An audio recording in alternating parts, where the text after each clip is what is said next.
Hello बच्चों, आइए इस प्रश्न को पढ़ते हैं। एक पिंड पर F सदिश बल लग रहा है जो कि है 4 I कैप धन 5 J कैप के, मात्रक है न्यूटन। बोला जा रहा है यह बल पिंड को S सदिश बराबर 3 I कैप धन 6 K कैप मीटर विस्थापित करता है। बोला जा रहा है किया गया कार्य कितना है। पहला ऑप्शन 30 जूल, दूसरा ऑप्शन है 12 जूल, तीसरा ऑप्शन है 38 जूल, चौथा ऑप्शन है 42 जूल। आइए इस प्रश्न के मुख्य अवधारणा की चर्चा करें। मुख्य अवधारणा,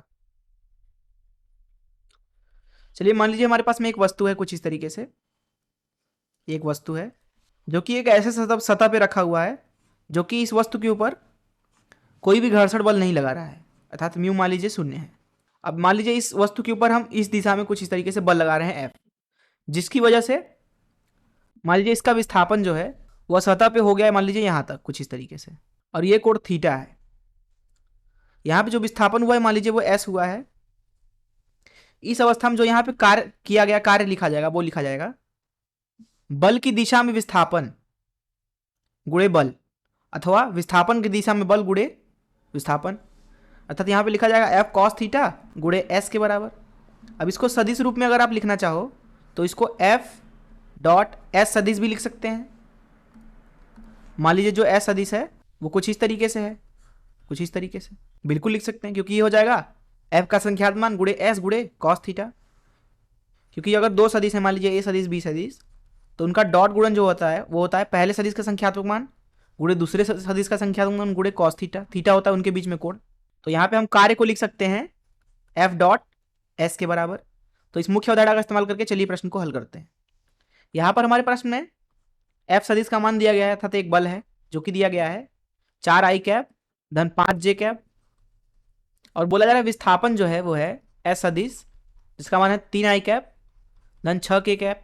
बोला जा रहा है किया गया कार्य, तो यहां लिखेंगे W हो जाएगा F सदिश डॉट S सदिश, F सदिश 4 I कैप धन 5 J कैप डॉट S सदिश जो कि है 3 I कैप धन 6 K कैप।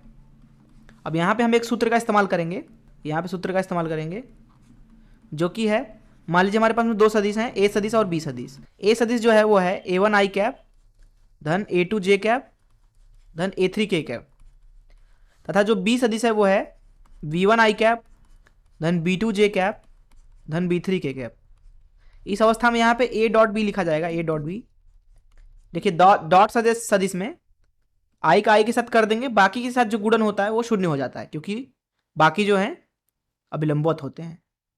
तो यहाँ लिखा जाएगा इसका मान A1 गुणे B1 धन A2 गुणे B2 धन A3 गुणे B3।